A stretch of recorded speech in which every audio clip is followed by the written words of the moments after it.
Assalamualaikum warahmatullahi wabarakatuh. Hai semua, nama saya Ferry Febriansa. NIM 2283 2022. Saya dari jurusan Pendidikan Vokasional Teknik Elektro, tahun angkatan 2020 dari kelas A.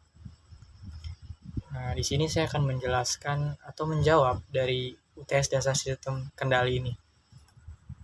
Oke, kita langsung ke nomor 1. Mengapa dalam pengukuran diperlukan instrumen pengukur? Instrumentasi sebagai alat pengukuran meliputi instrumentasi survei atau statistik, instrumentasi pengukuran suhu, dan lain-lain.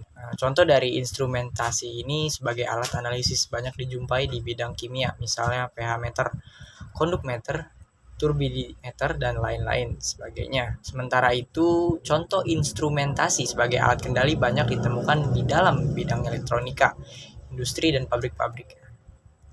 Dalam sebuah industri juga, penggabungan ilmu instrumentasi ini dengan elektronik juga sangat dibutuhkan gitu. Hal ini disebabkan karena pendahuluan elektronika sangat diperlukan untuk mendukung sistem pengukuran dan pengontrolan instrumentasi dari industri yang dikendalikan.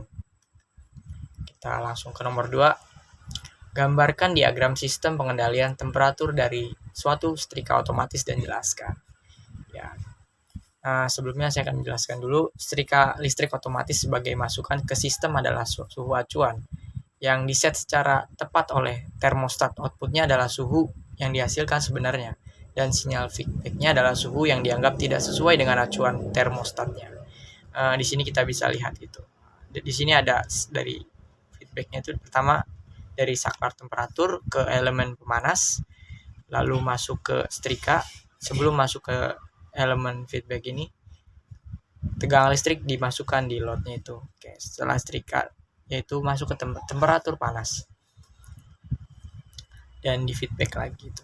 Oke, cara kerja dari sistem setrika otomatis ini adalah dengan memanfaatkan termostat. Saat suhu acuan diatur, input arus listrik akan dialirkan ke elemen pemanas yang akan memanas sampai panasnya mencapai suhu yang diatur sebagai acuan.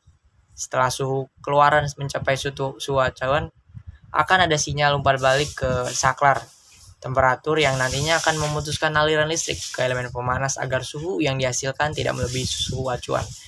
Begitu juga sebaliknya, setelah elemen panas tidak mendapatkan arus listrik, suhu keluaran akan turun dan lebih rendah dari suhu acuan. Nantinya akan ada sinyal umpan balik ke saklar temperatur untuk menghubungkan kembali elemen pemanas dengan arus listrik sehingga suhu akan naik sampai batas suhu acuan. Begitu jawaban dari nomor 2. Oke, kita ke nomor 3. Gambarkan dan jelaskan diagram sistem pengendalian jelajah mobil. Oke.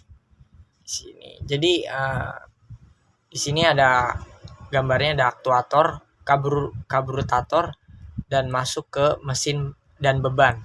Lalu mencapai kecepatan kilometer per jam. Oke. Saya di sini akan menjelaskan dalam berkendara di jalan raya terkadang ada pembatasan untuk kecepatan berkendara. Misalnya rambu hanya mengizinkan 40 km sampai per jam.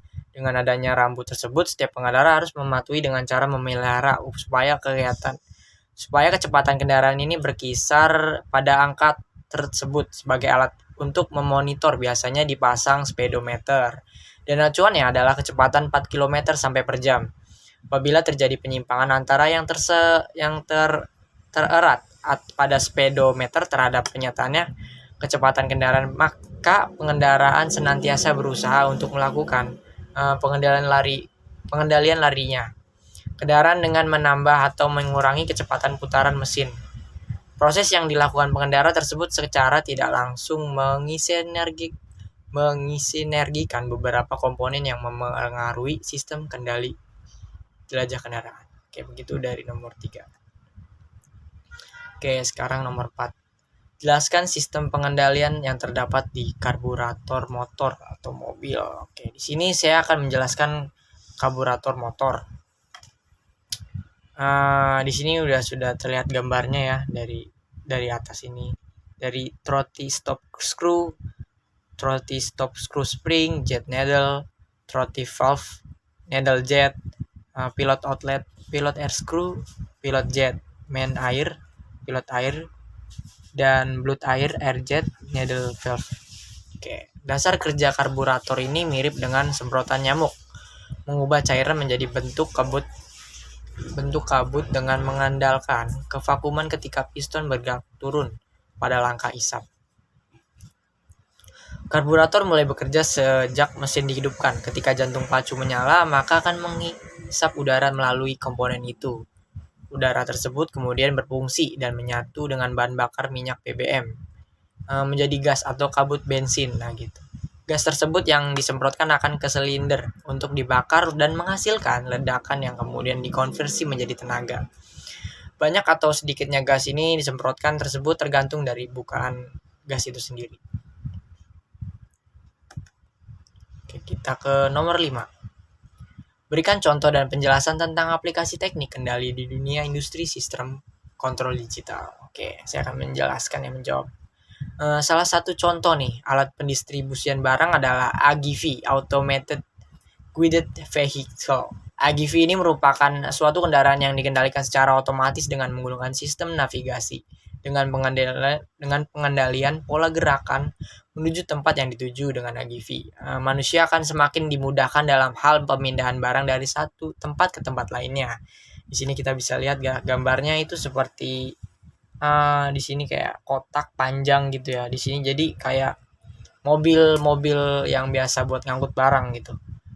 Untuk membantu suatu AGV ini melayani, dia dapat menggunakan dua sistem kontrol berbeda. Kendali kecepatannya yang direferensial adalah yang paling umum itu di dalam metode ini ada dua, satuan roda atau kemudi dikemudikan.